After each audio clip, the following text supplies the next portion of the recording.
நாள் குள்ளநரி. தினமும் 2 காளைகள் புல் சாப்பிட காட்டுக்கு சென்றன. முதல் காளை, என்னுடையதை விட உன் புற்கள் பசுமையாக இருப்பதாக உணர்கிறேன், நான் அங்கு வந்து கொஞ்சம் சாப்பிடுகிறேன் என்று கூறியது.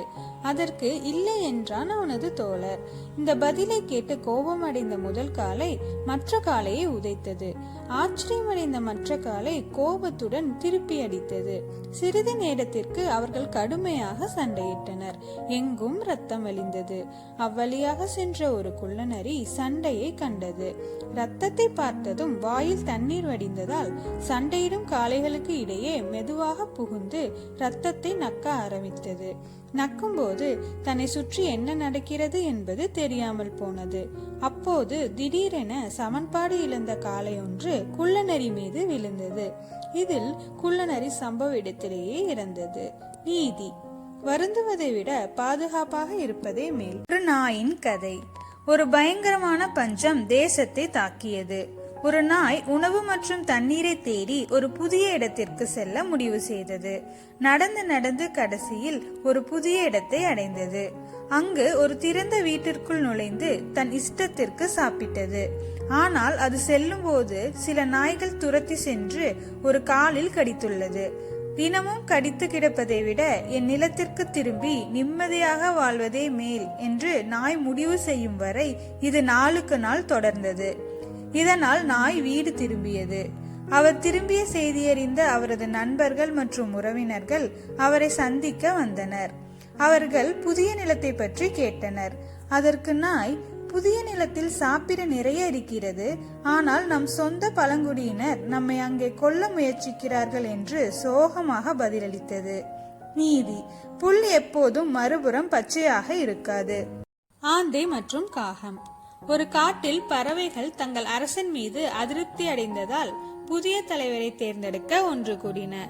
நீண்ட விவாதத்திற்கு பிறகு ஆந்தைக்கு ராஜாவாக முடிசூட்டுவது என்று முடிவு செய்யப்பட்டது.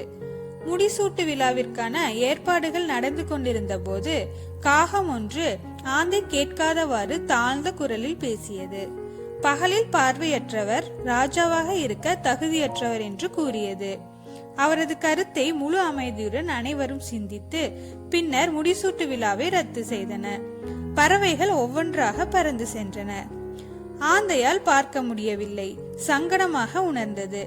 எல்லோரும் எங்கே, முடிசூட்டு விழா எப்போது தொடங்கும் என்று கேட்டது.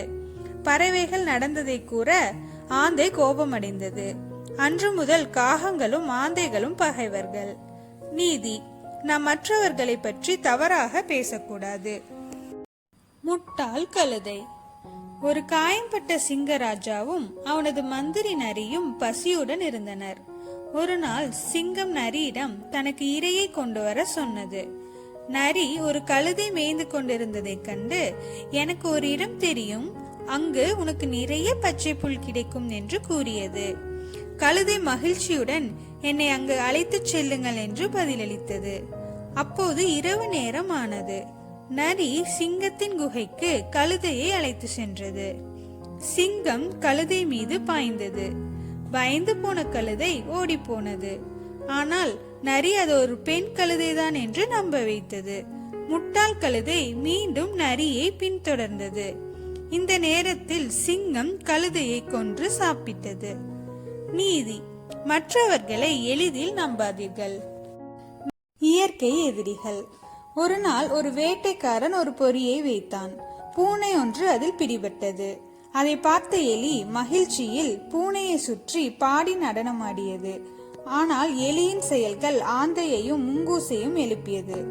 எலி சற்றென்று தைரியம் இழந்து பூனையிடம், நான் வலைக்குள் வந்து ஒளிந்து கொள்கிறேன், அவர்கள் சென்ற பிறகு வலையை கடித்து உங்களை விடுவிக்கிறேன் என்று கூறியது. பூனையும் ஒப்புக்கொண்டது. அதனால் எலி வலைக்குள் புகுந்தது. முங்கூஸ் மற்றும் ஆந்தை அங்கிருந்து சென்ற பிறகு எலி வலையை கடித்து பூனையை விடுவித்தது. பின்பு வேகமாக அதன் துளைக்குள் ஓடியது. அடுத்த நாள் பூனை எலியை அழைத்தது. ஆனால் எலி வெளியே வர மறுத்துவிட்டது. நேற்று நாம் ஒருவருக்கொருவர் தேவைப்பட்டோம், அதனால் நண்பர்களானோம், ஆனால் நாம் எப்போதும் நண்பர்களாக இருக்க முடியாது என்று கூறியது. நீதி: முடிந்தால் எப்போதும் மற்றவர்களுக்கு உதவுங்கள். மேலும் பல 1 நிமிட சிறுகதைகளை கேட்பதற்கு ஒன் மினிட் தமிழ் ஸ்டோரி சேனலை சப்ஸ்கிரைப் செய்யுங்கள்.